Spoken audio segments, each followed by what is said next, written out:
একবিংশ শতাব্দীতে এসে এমন গ্রামের কথা কল্পনা করাও দুঃসাধ্য।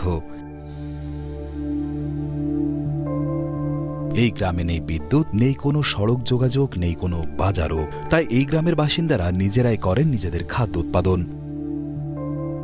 খোলা জায়গা বা খলায় গড়ে উঠেছে বলে স্থানীয়রা এই গ্রামের নাম দিয়েছেন খলাবাড়ি।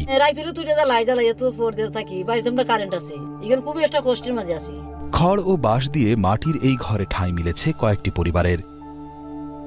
বৃষ্টি, কালবৈশাখী, ঝড়, এমনকি প্রাণঘাতী বজ্রপাত সহ নানান প্রতিকূল পরিবেশকে মোকাবেলা করেই টিকে থাকতে হয় এসব পরিবারকে। বছরের ৮ মাস খোলা হাওরে বসবাস করে বোরো ধান আবাদ করেন তারা। জমি বর্গা নিয়ে চাষ করে জমির মালিককে নির্দিষ্ট পরিমাণ ফসল দিতে হয় তাদেরকে।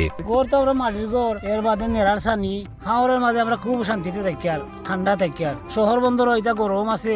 সুনামগঞ্জ সদর উপজেলার মোল্লাপাড়া ইউনিয়নের দেখার হাওরে এই